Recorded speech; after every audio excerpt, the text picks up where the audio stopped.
Good morning and welcome students. This is the introduction of exercise 3.2 class 11th NCERT mathematics. पिछले lecture में जो है आपने exercise 3.1 के इंट्रोडक्शन में ये देखा होगा कि how to convert degree measurement into radian measurement. Class 10th तक आप जो है डिग्री के बारे में पढ़ते थे कि जो भी एंगल को मेजर करने की जो डिग्री जो यूनिट होती है डेट इज़ कॉल्ड डिग्री, लेकिन यहाँ पर क्लास 11th में हमको रेडियन मेजरमेंट के बारे में पढ़ना है। तो एक्सरसाइज 3.1 पे जो हमने वीडियो आपको सेंड किया था तो उसमें आपने जो है 3.1 एक्सरसाइज में कि रेडियन को डिग्री में कन्वर्ट करना और डिग्री को रेडियन में कन्वर्ट करना और कैसे कन्वर्ट किया जाता है वो एक रिलेशन के थ्रू बताया गया था कि 180 अपॉन पाई डिग्री से मल्टीप्लाई कर देंगे तो इसमें कन्वर्ट हो जाएगा एंड सो ऑन जो भी है। तो यहाँ पर जो हमारा इंट्रोडक्शन एक्सरसाइज 3.2 है वो बेसिकली क्या है कि हमारा ट्रिग्नोमेट्रिक फंक्शंस के बारे में है। इस चैप्टर का जो नाम है ट्रिग्नोमेट्रिक फंक्शंस। 10th क्लास में आपने ट्रिग्नोमेट्रिक रेशियोज़ के बारे में पढ़ा होगा और उन रेशियोज़ के नाम क्या थे, साइन थीटा होता था, साइन कॉस, टेन, कॉट, सेक, कॉसेक, ये सब क्या कहलाते थे कि ट्रिग्नोमेट्रिक रेशियोज़। लेकिन यहाँ पे अब जो रेशियो है वो फंक्शन में कन्वर्ट हो चुका है, क्योंकि फंक्शन कहाँ से आया, फंक्शन हमारा चैप्टर 2 वाला ही फंक्शन है। उसके बारे में हम और डिटेल से जाएंगे कि फंक्शन क्यों है, ट्रिग्नोमेट्री जो रेशियोज़ है उसको फंक्शन क्यों बोला जाता है, इसके बारे में बाद में बात करेंगे। लेकिन उसके पहले ये फंक्शन होता क्या है। देखो आपने अब तक जो पढ़ा हुआ है f of x equal to sine x पढ़ा हुआ है, ये एफ ऑफ एक्स मतलब ये फंक्शन है, ठीक है, और हमने एंगल एक्स लिया हुआ है और कॉस एक्स है और f of x equal to tan x है, इसके बाद कॉट एक्स होता है, फिर हमारा जो है सेक एक्स और कॉसेक एक्स, ठीक है। तो ये हमारा जो हमने फंक्शन के बारे में पढ़ा हुआ है, थोड़ा बहुत आपको वैल्यूज भी पता होंगी।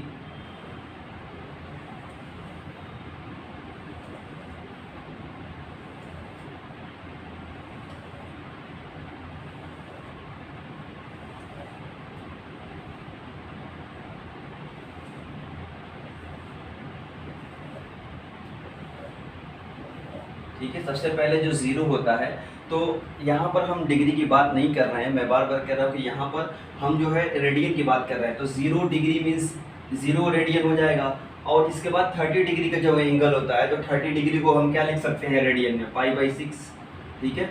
उसके बाद पाई/4, फिर पाई/3, उसके बाद पाई/2 और भी एंगल इसके बाद आएगा, उसके बारे में हम बाद में बात करेंगे। बेसिकली हम जहाँ तक जानते हैं, देखो यहाँ ये हमारा 0 डिग्री हुआ करता था, ये 30 डिग्री है, ये 45 डिग्री है, ये 60 डिग्री है और ये 90 डिग्री है, ठीक है।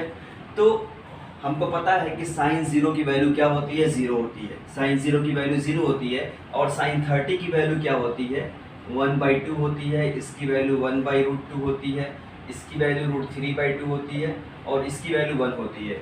अब कॉस में क्या होता है कि कॉस में अब यही चीज़ उल्टी हो जाती है, पहले 1 होगा, फिर √3/2 हो जाएगा, फिर यहाँ पे 1/√2 हो जाएगा और ये चीज़ यहाँ पर आ जाएगी और ये 0।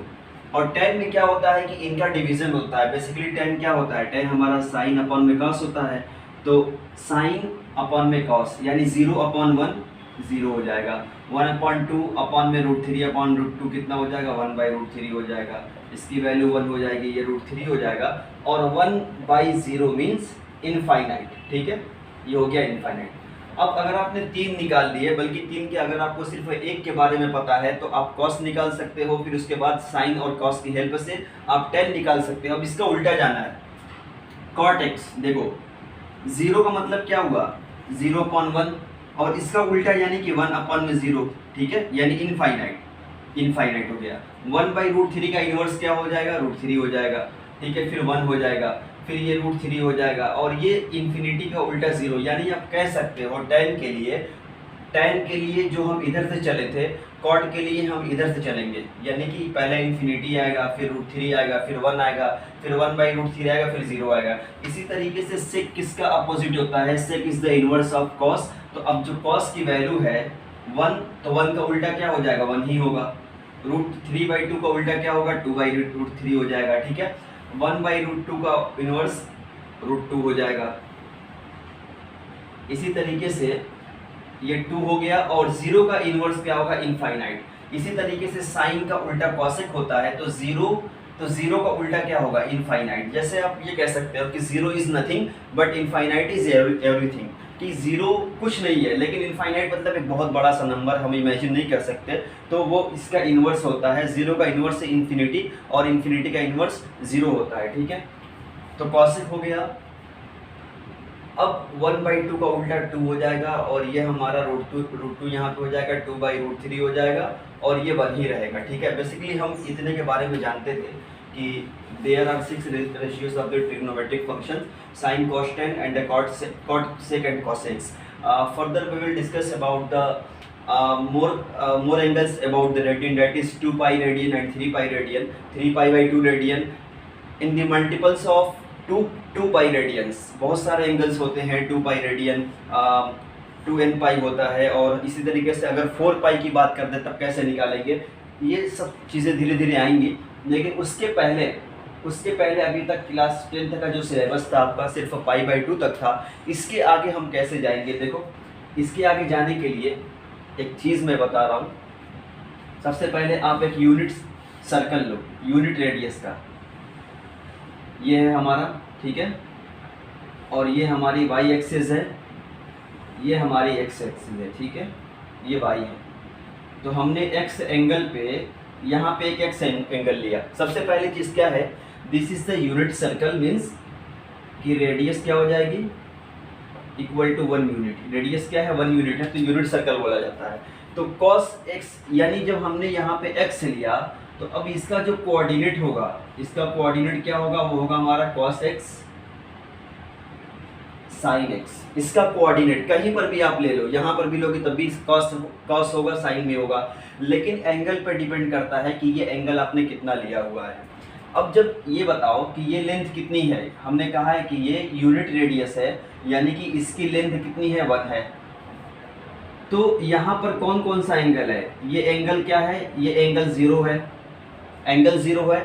इसका मतलब यहाँ पर क्या होगा, यहाँ पर cos 0 डिग्री हो जाएगा, 0, और ये हमारा sin 0। ऐसा क्यों है कि ये वेरी करेगा, cos x sin x जो है ऐसे वेरी करता जाएगा, ऐसे पूरा ये यहाँ पे कांस्टेंट होके ऐसे वेरी करेगा। तो जहाँ पर जाएगा उसकी हम अलग अलग वैल्यूज़ लेंगे। तो सपोज करो कि ये अभी यहीं पर था, इस वाले लाइन पे, तो यहाँ पे x की वैल्यू क्या है, इस लाइन पे 0 है, क्योंकि एंगल बन ही नहीं रहा है, तो यहाँ पे वैल्यू 0 है, ये 0, तो इसका कोऑर्डिनेट क्या होगा, 1 0। क्यों कि cos 0 की वैल्यू 1 होती है, sin 0 की वैल्यू 0 होती है। अब इसको हम यहाँ पर न ले जा करके x को मैं यहाँ पे लेके आ गया, यहाँ पर, ये बताओ इसका कोऑर्डिनेट क्या हो जाएगा, इसका भी कोऑर्डिनेट cos sin में होगा, लेकिन एंगल क्या होगा, एंगल जो है पहले x था, लेकिन अब ये एंगल कितना है, हमेशा एंगल यहाँ से मेजर करेंगे anti clockwise with the x axis, with the positive direction of x axis we will measure the angle of any trigonometric functions, ठीक है। तो यहाँ से जो है अगर मैं यहाँ पे लिखूँ तो cos π/2 हो जाएगा, sin π/2, यही तो होगा, क्योंकि अब एंगल कितना हो गया, ये एंगल 90 डिग्री हो गया, तो 90 डिग्री का मतलब इसका कोऑर्डिनेट cos π/2 sin π/2। अब इसका कोऑर्डिनेट क्या होगा, cos π/2 की वैल्यू 0 होती है, इसकी वैल्यू 1 होती है, ये हो गया, ठीक है। अब इसके बाद जब हम यहाँ पर आएंगे, तो अब ये बताओ कि ये एंगल कितना होगा, यहाँ से लेके यहाँ तक ये एंगल कितना है, पाई है। यहाँ पर ये एंगल क्या है, ये पाई है ना, इतना पता होगा। तो जब ये पाई है, अब इसका कोऑर्डिनेट क्या होगा, cos पाई sin पाई। याद रहे सिर्फ x चेंज हो रहा है, सिर्फ एंगल चेंज हो रहा है। इसका कोऑर्डिनेट cos पाई की जो हमारी वैल्यूज़ होती हैं, बल्कि हमको वहाँ नहीं जाना है, मैं कहीं और चला गया था, ठीक है, अभी यहाँ पर नहीं जाना है। बस आप इतना ध्यान देना कि इसकी लेंथ क्या है, 1 है, तो 1 0 हो गया। इसकी भी लेंथ 1 है, क्योंकि रेडियस सेम होगी, तो 0 1 हो गया। इसकी लेंथ क्या होगी, देखो यहाँ पर इस वाले लाइन पे ये x एक्सिस पे y क्या होगा, 0, और x की वैल्यू क्या होगी, -1। रेडियस है ना यहाँ पे, तो ये हमारी -1, इसका कोऑर्डिनेट लिखेंगे तो x होगा -1, y क्या है, यहाँ पर 0 है, यहाँ पर y 0 है, और यहाँ पर क्या हो जाएगा, इसका कोऑर्डिनेट क्या होगा, कि इसका कोऑर्डिनेट ये क्या है, y निगेटिव है, निगेटिव डायरेक्शन में है यूनिट इसकी, तो y -1 हो जाएगा, लेकिन x इस लाइन पे कितना है, 0 है, तो ये हमारा 0 हो गया। ठीक है, तो ये इतने सारे कोऑर्डिनेट हमने बना लिए। अब ये किस किस की वैल्यू थी, ये वैल्यू क्या थी, ये इसकी वैल्यू थी cos π/2 की, sin π/2 की। ठीक है, ये किस चीज़ की वैल्यू थी, ये हमारी वैल्यू थी cos π sin π, क्योंकि यहाँ पे एंगल कितना होता है, इस लाइन पे पाई होता है। और ये किसकी वैल्यू थी, ये वैल्यू थी cos 3π/2 और फिर sin 3π/2। और जब आप फिर दोबारा घूमोगे ना, यहीं पर आओगे, और इसको क्या बोलते हैं, पूरा रोटेशन जो होता है 2π का होता है, फिर आप यहाँ पर आ जाओगे तो ये चीज़ क्या हो जाएगी, cos 2π और sin 2π। ठीक है, यानी फिर वहीं पर आ गए। तो अब मुझे एक चीज़ ये बताओ कि मैंने कहा कि मैं थोड़ा सा और इसमें इंक्लूड करना चाहता हूँ, मैं इस चीज़ को थोड़ा सा और आगे ले जाना चाहता हूँ, π/2 से मैं आगे यानी कि पाई पे जाना चाहता हूँ, मैं 3π/2 पे भी जाना चाहता हूँ। तो अब ये बताओ, थोड़ा सा और इसको मिनिमाइज करेंगे हम, थोड़ा सा मिनिमाइज होगा ये 90 डिग्री वाला। ठीक है, ये हमारा π/2 था, π/2 की वैल्यू 1 होती है, इसकी वैल्यू 0 होती है, ये इन्फिनिटी होता है, और cot x 0 होता है, sec x क्या होता है, इन्फिनिटी होता है। ठीक है, इन्फिनिटी होता है, और ये क्या होता है, 1 होता है। तो इसके बाद हम जब आएंगे ना यहाँ पर, तो हमारा एंगल क्या होना चाहिए, पाई के बाद 2π, सिर्फ पाई होना चाहिए। अब इसके बाद एंगल पाई है। अब ये बताओ कि पाई पे साइन की वैल्यू क्या है, यानी साइन पाई की वैल्यू क्या है, 0। यही तो है कोऑर्डिनेट, ध्यान से देखो, यही हमारा कोऑर्डिनेट है ये वाला। ठीक है, यही कोऑर्डिनेट है, और यहाँ पे जो साइन है, तो साइन की वैल्यू क्या है, 0 है, तो यहाँ पे साइन पाई की वैल्यू 0 हो जाएगी। कॉस पाई की वैल्यू क्या है, कॉस पाई की वैल्यू -1 है। ठीक है, इसी तरीके से जब साइन और कॉस का मुझे पता चल गया, तो अब tan क्या होगा, साइन अपॉन में कॉस, यानी कि 0 हो जाएगा। इसी तरीके से कॉट क्या हो जाएगा, कॉट इनफाइनाइट हो जाएगा। फिर सेक क्या होगा, सेक इसका उल्टा यानी कि -1 ही होगा, -1 का इन्वर्स अगेन -1। और फिर कॉसेक क्या हो जाएगा, जो इसका उल्टा यानी कि इन्फिनिटी हो जाएगा। अब इसके बाद एक और एंगल को हम इंक्लूड करते हैं। ठीक है, वो कौन सा एंगल होगा, इसके बाद एंगल जो है 3π/2, यानी कि दूसरे शब्दों में हम 270 डिग्री कह सकते हैं। ठीक है, हम धीरे धीरे आगे बढ़ रहे हैं 270 डिग्री। जब आप थोड़ा सा आगे बढ़ोगे ना, तो आपको एक आइडिया हो जाएगा कि कहाँ से जा करके वैल्यू दोबारा रिपीट करने लगती है।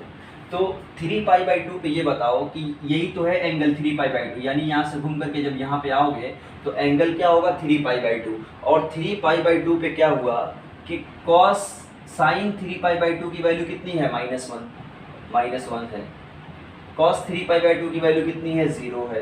तो जब इन दोनों की पता चल गई, बाकी 4 की पता चल जाएगी, तो ये इनफाइनाइट हो जाएगा और ये हमारा 0 हो जाएगा। और ये sec x क्या हो जाएगा, तो cos का उल्टा जो हमारा sec होगा, तो 0 का उल्टा क्या होगा, इनफाइनाइट हो जाएगा।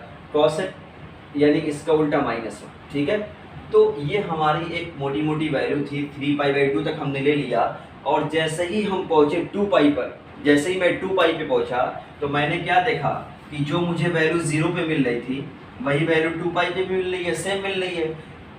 एक बार घूमोगे यहाँ से, ये 0 था, एक बार घूमे कहाँ पे आए, 2π, एक बार और घूम जाओ, फिर कहाँ पे आओगे, 4π। ठीक है, एक बार और घूम जाओगे, फिर कहाँ पे आओगे, 6π पे आ जाओगे। यानी कि आपने क्या देखा कि हर इवन मल्टीपल पे, यानी कि 2π यानी पाई के इवन मल्टीपल पे हमारी वैल्यू सेम मिल रही है। तो मैं कह सकता हूँ कि 0, 2π या 4π या 6π, जो भी पाई है आपका, वहाँ पर क्या है, यहाँ पर वैल्यू फाइंड करने की ज़रूरत नहीं है, यहाँ पर वही हमको वैल्यू मिल रही है जो 0 पे मिल रही थी। ठीक है, इसी तरीके से आप आगे बढ़ेंगे, फिर उसमें आ जाएंगे, पहले क्वाड्रेंट में फिर आ जाएंगे, फिर यहाँ पर कुछ ना कुछ वैल्यूज़ आपको सेम मिलेगी। तो ये एक बेसिक स्ट्रक्चर था इसका, ट्रिग्नोमेट्रिक फंक्शंस का। इसमें जब हम क्वेश्चंस करेंगे तो इस और ज़्यादा क्लियर हो जाएंगी ये सारी चीज़ें।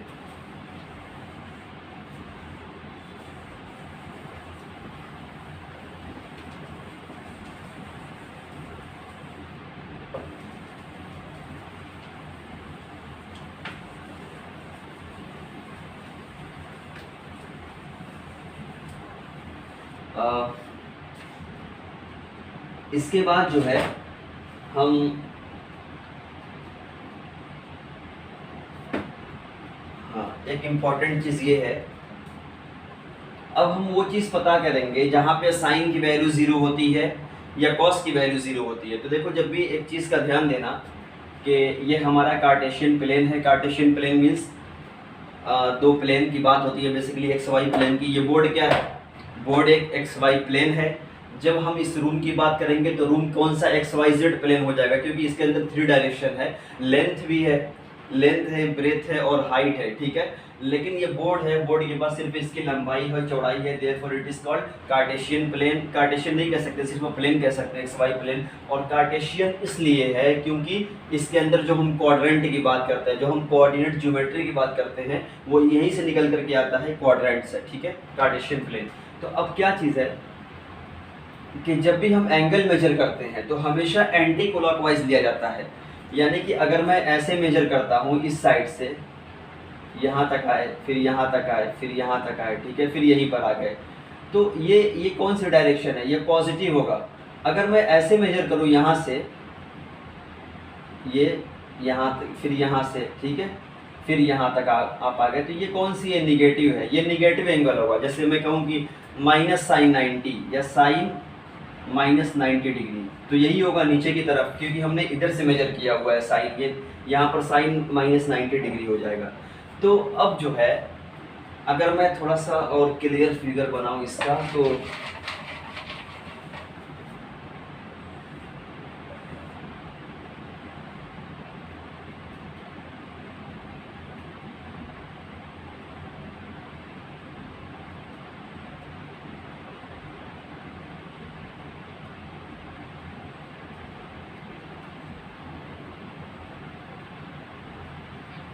ये एंगल क्या था? यहाँ पर जो एंगल है ये 0 है। 0 के अलावा एक बार पूरा घूमेंगे कितना होगा? 2 पाई, 2 पाई भी है, ठीक है। इसी तरीके से फिर एक बार और घूमेंगे, कितना मिलेगा? 4 पाई। 4 पाई को छोड़ दो, फिलहाल वहाँ तक जाने की ज़रूरत नहीं है। लेकिन मैं ये कह रहा हूँ कि जब हम इधर से घूमना स्टार्ट करेंगे नीचे की तरफ से, यानी कि क्लॉकवाइज जैसे घड़ी चलती है, तब ये एंगल क्या हो जाएगा? निगेटिव, -2 पाई हो जाएगा।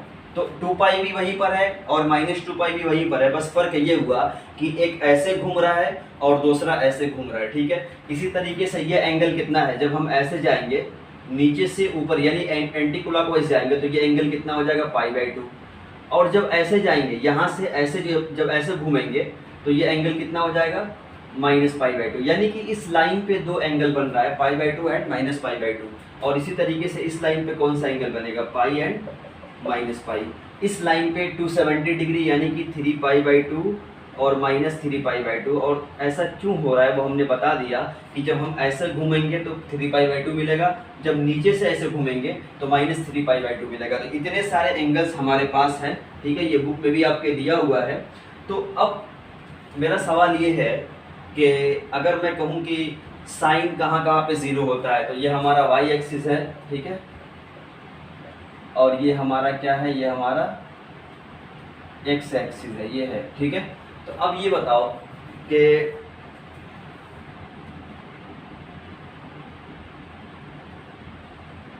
ये स्टार करके लिख लेना कि sin x equal to 0 for all the angles lie on दी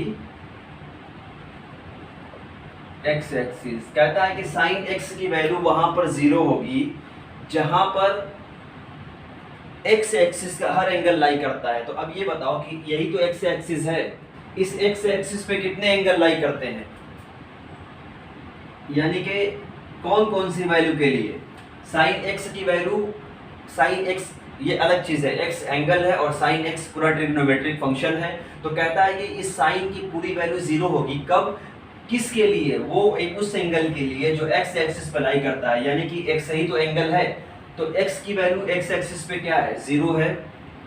उसके बाद ये क्या है? पाई है, और -π भी है, तो ऐसे लिखा जाता है +-π। उसके बाद क्या है? 2 पाई है, तो +-2 पाई दोनों है ना यहाँ पे, ये इसी x एक्सिस पे है। तो ये बताओ, तो ये तो हमने एक बार घुमा था। अगर मैं एक बार ना करके अगर मैं एक बार घुमा, यहाँ पर आया तो 2 पाई पर आ गया, 2 पाई के बाद फिर एक बार और घूमूंगा 3 पाई पे आ जाऊंगा, है ना, कि 2 पाई में चलो मैं यहाँ से घुमा यहाँ तक आया 2 पाई, अब फिर यहाँ पर आके रुक गया तो कितना हो जाएगा 2 पाई प्लस पाई यानी कि 3 पाई, तो प्लस माइनस 3 पाई, फिर यहाँ पर चला गया क्या हो जाएगा प्लस माइनस 4 पाई, ये हो गया। तो इस तरीके से एंड सो ऑन, यानी कि इन एंगल्स के लिए क्या होगा, इन एंगल्स के लिए साइन एक्स क्या होगा 0 होगा। तो हम कह सकते हैं कि अगर थोड़ा सा भी ध्यान दिया जाए, थोड़ा सा, ये 0 क्या है, 0 इज एन इंटीजर, ये क्या है प्लस माइनस 1 कह सकते हैं, प्लस माइनस 2 है, प्लस माइनस 3 किस में आता है भाई, ये तो इंटीजर के अंदर आता है। तो अगर मैं थोड़ा सा ध्यान दूं तो ये हमारा क्या है x equal to n pi where n belongs to z set of integers. क्यों कि n इंटीजर की वैल्यू क्या होती है 0 भी होती है, प्लस माइनस 1 भी होती है, प्लस माइनस 2 भी होती है, प्लस माइनस 3 भी होती है, plus minus 4 and so on. तो यानी x की हर वैल्यू 0 होगी, साइन x की हर वो वैल्यू 0 होगी जहां पर इस तरह का एंगल हमें दिखेगा। अगर कोई किसी ने कह दिया कि साइन 98 पाई, तो तुम क्या बोलोगे कि साइन 98 पाई की वैल्यू क्या होगी, कौन जाएगा कैलकुलेट करने, एक बार घुमा कि 3 बार घुमा, है ना। हम क्या करेंगे कि 98 क्या है, 98 is an integer, either it is even और ऑड, इट डजंट मैटर कि ये इवन है कि ऑड है, इससे मतलब नहीं है, मुझे यहाँ पर इंटीजर दिख रहा है, ठीक है। तो 98 एक इंटीजर है तो इसकी वैल्यू सीधे सीधे 0 हो जाएगी। क्यों, ये इसको फॉलो करेगा, इस एंगल के लिए ये 0 है। किसी ने कहा कि साइन माइनस 11 पाई की वैल्यू निकालो, तो ये भी 0 होगा। क्यों कि ये क्या है, एक निगेटिव इंटीजर है और निगेटिव इंटीजर के लिए भी चीज़ फॉलो होती है, ठीक है। तो ये सब हमारा जो है एक फार्मूला बन गया। इसी तरीके से एक और नोट लिख लेना कि cos x equal to 0 for all the, ये आपके बुक पे नहीं मिलेगा, for all the angles lie on the y axis, यानी कि वाई एक्सिस पे जितने भी एंगल लाई करते हैं उनके लिए क्या होगा, cos x की वैल्यू 0 होगी। अब ये बताओ एंगल कौन सा है x, तो वाई एक्सिस पे कौन कौन सा एंगल है, π/2 है, -π/2 है, इस एक्सिस पे 3π/2 है, -3π/2 है। तो ये बताओ कि π/2 और -π/2 दोनों चीज़ें सेम आ गई, प्लस माइनस 3π/2, ठीक है, ये हो गया। तो इसी तरीके से ये तो सिर्फ एक बार घूमने पे हुआ ना, तो जब एक बार और घूमेंगे तो ये देखो हमारा एक ऑड मल्टीपल बन रहा है, यानी कि प्लस माइनस 5π/2 मिलेगा, इसके बाद प्लस माइनस 7π/2 मिलेगा। क्योंकि आप जब ऐसे ऐसे घूमते जाओगे तो कुछ ना कुछ ऐड होता जाएगा। जैसे एक बार घूमने पे हमें पाई मिलता है, फिर एक बार और घूमेंगे तो पाई प्लस पाई 2π मिलता है, सॉरी 2π मिलता है, फिर 2π मिलेगा, फिर एक बार और पूरा घूम जाएंगे तो फिर उसमें 2π ऐड हो जाएगा। इस तरीके से ये हमारा बनता है। और ये हमें क्या दिख रहा है, ये हमें जो है एंड सो ऑन, तो इसको मैं कह सकता हूँ this is an odd multiple of π/2। तो ये इसको ऐसे लिखा जा सकता है कि 2n + 1 π/2 where n belonging to z। n कहाँ से आता है, ये बहुत इंपॉर्टेंट चीज़ है। अगर मैं n को नेचुरल नंबर से लिख दूँ तो ये फॉलो नहीं करेगा, क्योंकि नेचुरल नंबर के अंदर नेगेटिव नहीं आता है। तो n इंटीजर से है, तो अगर n की वैल्यू 0 है तो π/2 मिलेगा, अगर n की वैल्यू 1 है तो 3π/2 मिलेगा, अगर n की वैल्यू -1 है तो -3π/2 मिलेगा। तो इन सारी चीज़ों को ये लिखने का एक तरीका है। अगर किसी ने ये कहा कि भाई cos 97 π/2 की वैल्यू क्या होगी, तो अब कौन जाएगा कैलकुलेट करना इसको। तो करना क्या है कि अगर ये इस फॉर्म में आ रहा है, ठीक है, डिवाइड करके हम देखेंगे तो देखो अगर ये जो है इसको मैं लिख सकता हूँ cos 97 और ये π/2 अलग कर दो, ठीक है। तो और मैं 97 को कैसे लिख सकता हूँ, 97 को मैं लिख सकता हूँ 2 × 48 + 1 π/2। तो इस फॉर्म में तो लिख लिया ना हमने, इस फॉर्म में लिख लिया, और इस फॉर्म का हर मेंबर क्या होगा, cos का 0 होगा। तो बस आपको समझना ये है कि x एक्सिस पे जितने भी एंगल लाई करते हैं, चाहे वो एंटी क्लॉकवाइज घुमा हो चाहे क्लॉकवाइज, उसकी वैल्यू 0 होती है। साइन x की उसकी वैल्यू 0 होती है। और वाई एक्सिस पे जितने भी एंगल लाई करते हैं उसके लिए कॉस एक्स की वैल्यू 0 होती है। तो आज के लिए इतना ही था, और इसके बाद हम कैसे एंगल्स को फाइंड करते हैं उसके बारे में बात करेंगे कि साइन 1150 डिग्री की वैल्यू क्या होगी, साइन किसी ने कोई पूछ दे कि साइन 450 डिग्री की वैल्यू बताओ, इसके बारे में इंट्रोडक्शन। ये तो इंट्रोडक्शन था, और एक्सरसाइज 3.2 का जो क्वेश्चन है वो ऐसा ही है। तो इस क्वेश्चंस को हम करेंगे अगले लेक्चर में।